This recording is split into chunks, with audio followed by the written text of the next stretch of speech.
நாடாளுமன்றத்தில் நம்முடைய ஆளுநர் அவர்கள் அவருடைய கருத்தை வெளிப்படுத்துறாங்க. அவருடைய கருத்தை வெளிப்படுத்திவிட்டு இருக்கையில் அமர்ந்திருக்கிறாங்க. ஒரு சபாநாயகருக்கு கட்சி சார்ந்து பேசுவதற்கு எந்த அதிகாரமும் இல்லை. நேற்று சபாநாயகர் அவர்கள் நடுநிலைமையா நடக்கல. அவர் பேசுறார், திமுகவினுடைய ஒரு உறுப்பினரை போல மேடையிலிருந்து பேசுறார். அதனால்தான் ஆளுநர் எதிர்த்து போனாங்க அப்படின்னு நான் பார்க்கிறேன். மற்றபடி ஆளுநர் அவர்கள் அந்த உரையை இந்த காரணத்துக்காக படிக்கல அப்படின்னு நிறைய காரணங்கள் சொல்லியிருக்காங்க. அதன் பிறகு அந்த ஆளுநருக்காக இவர்கள் எழுதி கொடுக்கப்பட்ட அந்த உரையில் ஒரு 10 பெரிய தவறுகளை நாங்களே கண்டுபிடித்து அதை பத்திரிகை நண்பர்களுக்கு பத்திரிகை அறிக்கையாக கூட கொடுத்தோம். அது அனைத்தும் தவறு என்று சொல்வதை விட திட்டமிட்டு பரப்பப்படுகின்ற பொய் என்கின்ற வார்த்தை தான் சரியா இருக்கணும். உங்களுக்கு முன்னால் திரும்ப அதை சொல்லணும் அப்படின்னாங்கன்னா, முதல் பொய் என்ன சொன்னாங்கன்னா, இன்னைக்கு இந்தியாவில் முதலீட்டாளர்களுடைய முகவரியாக திராவிட மாடல் அரசு தமிழகம் இருக்கு. எல்லாருக்குமே தெரியும், இருக்கக்கூடிய ஒரு கம்பெனி வெளியே போறாங்க. உலக முதலீட்டாளர் மாநாட்டு கிடைத்த தொகை என்பது ரொம்ப குறைவு. வேறு மாநிலத்தை கம்பேர் பண்ணும் பொழுது 6.6 லட்சம் தமிழகம், 33 லட்சம் யூபி, 26 லட்சம் குஜராத், 10 லட்சம் கர்நாடகா. எந்த அடிப்படையில் பார்த்தாலும் கூட தமிழகம் முதலீட்டாளருடைய முகவடியா இல்லை. இங்கே உளுந்தூர்பேட்டைக்கு போங்க, உங்க சிப்காட் இருக்கு. 2 ஆண்டுகளுக்கு முன்பு ஒரு ஃபுட்வேர் கம்பெனி, செருப்பு நிறுவனம் ஒன்று 2000 ரூபாய் இன்வெஸ்ட் பண்றேன்னு சொல்லி உங்க பெரிய கையெழுத்து போட்டு அட்வர்டைஸ்மெண்ட்லாம் பண்ணாங்க. ஆனால் வெறும் 2 ரூபா கூட வரல. தமிழகம் முழுவதும் நாங்கள் சுற்றி வந்திருக்கின்றோம். 200 தொகுதிகளை நம்ம கடந்திருக்கோம். எல்லா இடத்துலையும் சிப்காட் எப்படி இருக்கு, தொழில்துறை எப்படி இருக்கு, கரண்ட் பில்லை ஏற்றிட்டாங்க. ஈவன் தமிழ்நாட்டினுடைய ஸ்டேட் ஜிஎஸ்டி ரீஃபண்டே கொடுக்க மாட்டாங்க. அதே 1000 கோடி ரூபாய்க்கு பக்கத்தில் இருக்கு வேறு தொழிற்சாலையை சார்ந்து. அது ஒரு பொய். அது ஆளுநரை போய் படிங்கன்னு சொன்னால் ஆளுநர் எப்படி நான் படிப்பாங்க? அடுத்தது 2வது பொய், சென்னை மலை, தென் தமிழக மலையில் ஆளுங்கட்சிக்கு பாராட்டு. சென்னையை உண்மையாலுமே இவர்கள் சென்னை மாநகர இந்த மிக்ஜாம் புயல்ல தென் தமிழகத்தை ஏற்பட்ட மழை காரணமாக மக்கள் தத்தளித்து முதல்வர் அவர்கள் இந்தி கூட்டணிக்காக டெல்லியில் போய் அமர்ந்திருக்கிறாங்க. அதனால் பாராளுமன்றத்தில் இவர்களே அவர்களுக்கு பாராட்டினா கட்சி நிகழ்ச்சியில் பாராட்டிங்க, அது தவறு இல்லை.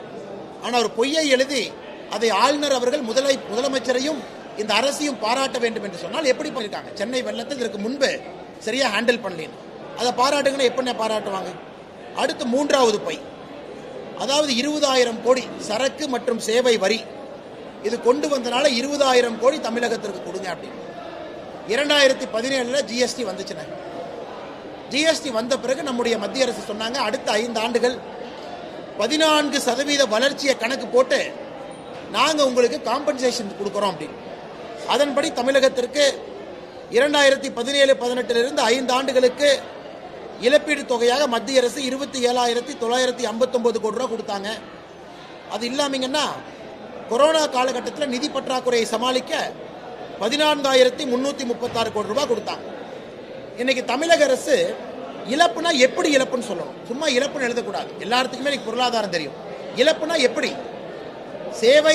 சரக்கு சேவை வரி வருவதற்கு முன்பு தமிழகத்தினுடைய growth பாருங்கன்னா, வரி வருவாயினுடைய வளர்ச்சி பாருங்க, 2013-14 3%, 2014-15 7%, 2015-16 2%, 2016-17 7%.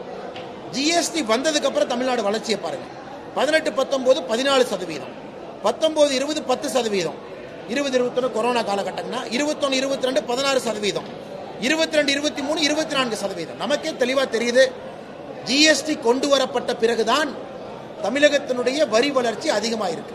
அப்ப எந்த அடிப்படையில் இவர்கள் 20,000 கோடி ரூபாய் எங்களுக்கு இழப்பீடு ஏற்பட்டிருக்கு, அதற்கு பணம் கொடுக்கணும் எந்த அடிப்படையில் கேட்கறாங்க? என்ன பினான்சியல் பேப்பர் இருக்கா, ஒயிட் பேப்பர் இருக்கா? சும்மா கைக்கு வந்து எழுத வேண்டியது ஆளுநர் படினா எப்படி படிப்பாங்க? அடுத்த போய் சட்டம் ஒழுங்கு பராமரிப்பு மத நல்லிணக்கம் ஆகியவற்றில் மாநில அரசு முன்னுரிமை வழங்குகிறது. ஏன்னா சட்டம் ஒழுங்குன்னு சொன்ன சிரிக்க மாட்டாங்களா? இவருடைய சட்டம் ஒழுங்கு என்ன சரியா இருக்கு? ஆளுநர் அவர்கள் போன முறையும் அப்ஜெக்ஷன் பண்ணாங்க. சட்டம் ஒழுங்கு சரியா பராமரிக்கிறாங்க தமிழகத்தில், யாரும் ஏற்றுக்கொள்ள மாட்டார்கள். அதனால ஆளுநர் படிக்கல. மகளிர் உரிமை திட்டத்தை செயல்படுத்தி தேர்தல் வாக்குறுதி நிறைவேற்றிவிட்டோம். ஏன்னா 40% பெண்களுக்கு கொடுக்கிறது மகளிர் உரிமை தொகையா, அதுவும் இத்தனை ரிஜெக்ஷன் பண்ணி வெறும் 40%. அதில் தேர்தல் வாக்குறுதி நிறைவேற்றி விட்டோம்னு எழுதி வச்சிருக்காங்க. அடுத்து பொய் 6, புதுமை பெண் திட்டம் மூலமாக 2.73 லட்சம் பெண்கள் பயனடைந்திருக்கின்றார்கள். இதற்கு முன்பு ஆட்சியில் இருந்த தாலிக்கு தங்க ஒன்னொன்னே ரிமூவ் பண்ணிட்டு பேருக்கு ஒரு புது பேர் வைத்து விட்டு மக்கள் பயனடைஞ்சிருக்கிறாங்க. லேப்டாப் எல்லாம் போயிருச்சு. இது ஒரு பொய். அடுத்து பொய் 7, முதலமைச்சருடைய காலை உணவு திட்டம் நாட்டிலே முதன்மையானது. இது 2020 மத்திய அரசு புதிய கல்விக் கொள்கையில் காலை உணவு திட்டம் கொண்டு வந்தாச்சு. காலை உணவு திட்டத்திற்கான பணமும் மத்திய அரசு கொடுக்குறாங்க.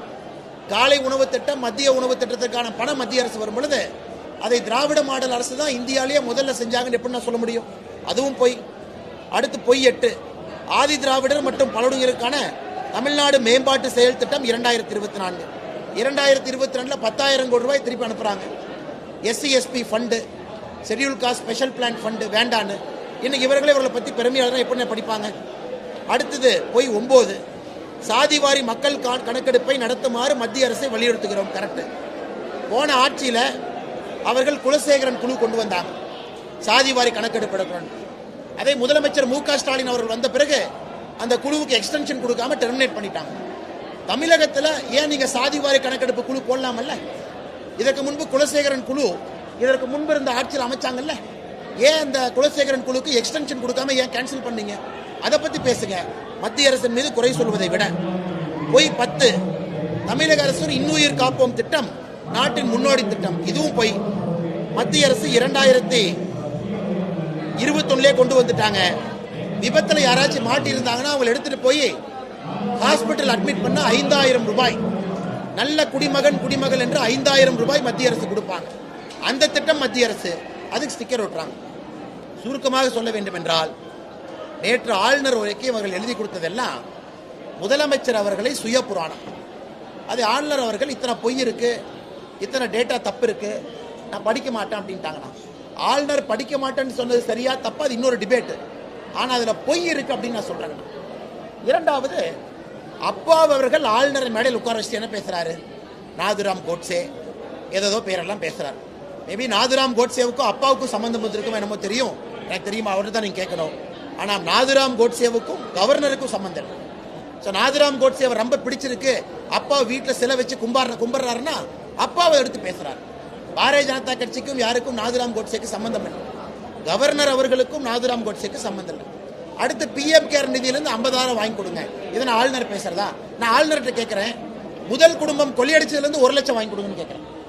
திமுகவுடைய முதல் குடும்பம் கோபாலபுரத்து குடும்பம், அங்குள்ள இருக்கக்கூடிய 35 அமைச்சர்கள் 11 அமைச்சர்கள் மீது ஊழல் வழக்கு இருக்கு. ஆளுநர் அவங்ககிட்ட இருந்து 1 லட்சம் ரூபாய் கடன் வாங்கி கொடுக்கட்டும். 1 லட்சம் கோடி, தமிழகத்தினுடைய 8 லட்சம் கோடி ரூபாய் நம்ம சரி பண்ணுவோம். அதே வார்த்தை ஆளுநர் திருப்பி கேட்கறதுக்கு எவ்வளவு நேரம் ஆகும்? முதல் குடும்பத்திலிருந்து பணம் வாங்கி கொடுக்கணும். ஸோ ஆளுநர் அவர்கள் முறை தவறி நடந்து கொண்டதன் காரணமாக ஆளுநர் அவர்கள் அவையிலிருந்து வெளிநடப்பு செய்திருப்பதாகத்தான் நான் பார்க்கிறேன். இன்னைக்கு ஆளுநர் மாத்தி பேசலாம், ஜனகணமன போட்டு அதுக்கு முன்னாடி போயிட்டாரு. ஆளுநர் அவர்களுக்கு எந்த பிசினஸும் கிடையாது. கவர்னர் சொல்வதை தவறு இருக்கா ரைட் இருக்கா அது சபையில் இருக்கக்கூடிய உறுப்பினர்கள் டிஸ்கஸ் பண்ணணும். அது அவை குறிப்பில் போகணுமா வேண்டாமா உறுப்பினர் டிஸ்கஸ் பண்ணணும். ஆளுநர் ஒரு நியூட்ரல் ஜட்ஜ், அவர் திமுகவுடைய உறுப்பினர் கிடையாது. ஆனால் திமுகவுடைய உறுப்பினரை விட மோசமாக ஆளுநர் அவர்கள் நேற்று நடந்து கொண்டார். அதனால் தான் மாண்புமிகு ஆளுநர் அவர்கள் வெளிநடப்பு செய்ய வேண்டி வந்துச்சு. அடுத்தது சபாநாயகர் தவறா நடந்துக்கிட்டாங்க. சபாநாயகர் தவறா நடந்துகிட்டனாலதான் ஆளுநர் வெளிநடப்பு செய்ய வேண்டி வந்துச்சு. அடுத்த கேள்வி, இப்ப இதுக்கு தேசிய கீதம் எப்படி போடுறது, நம்முடைய தமிழ்தாய் வாழ்த்து எப்படி போடுறது? ஆனா இன்னைக்கு இந்தியாவில் எல்லா அசம்பிளியுமே தேசிய கீதம் இசைக்கிறாங்க. ஆரம்பத்தில், முடிவில் தேசிய கீதம் இசைக்கிறாங்க. நமக்கு ரொம்ப சந்தோஷம். நம்முடைய தமிழ்தாய் வாழ்த்து கண்டிப்பா இசைக்கணும், எந்த மாற்று கருத்தும் இல்லை. ஆனால் தான் பாரதிய ஜனதா கட்சி இதுக்குள்ள நாங்கள் போக விரும்பலைங்கன்னா, பாரதிய ஜனதா கட்சி நாங்கள் உத்தரவாதம் கொடுக்கிறோம், மக்கள் எங்களுக்கு வாக்களித்து தேர்வு செய்யப்படும் பொழுது முதல்ல தமிழ்தாய் வாழ்த்து வாசிப்போம். தமிழ்தாய் வாழ்த்து முழுமையான தமிழ்தாய் வாழ்த்தா இருக்கும். கலைஞர் கருணாநிதி அவர்கள் ஒட்டின தமிழ்தாய் வாழ்த்து இல்லை, முழுமையான தமிழ்தாய் வாழ்த்து இசைத்த பிறகு ஜனகணமன இசைக்கும். அதன் பிறகு சபை நடவடிக்கைகள் நடக்கும். சபை நடவடிக்கைகள் நடந்து முடிந்த பிறகு மறுபடியும் தேசிய கீதத்தை இசைத்து முடிவு கொண்டு வரும். இது எங்களுடைய ஸ்டாண்டை சொல்ல முடியும். மற்றபடி ஆளுநருடைய கருத்து அரசு ஏத்துக்கிறது ஏத்துக்காது அரசுக்கு விட்டது. ஆனால் பாரதிய ஜனதா கட்சியினுடைய ஸ்டாண்டு தமிழ்தாய் வாழ்த்து, முழுமையான தமிழ்தாய் வாழ்த்து இசைத்த பிறகு தேசிய கீதத்தை இசைத்து அவை நடவடிக்கைகள் நடத்தி தேசிய கீதத்தோடு முடிப்போம். இது எங்களுடைய கொள்கை. இதை திமுக காரங்க இசைப்பன்னு சொல்லுவாங்க, இல்லாமல் இருக்கலாம், அவங்களுக்கு விட்டதுன்னா அதை பற்றி நான் கருத்து சொல்ல விரும்பவில்லை. அடுத்ததுங்க.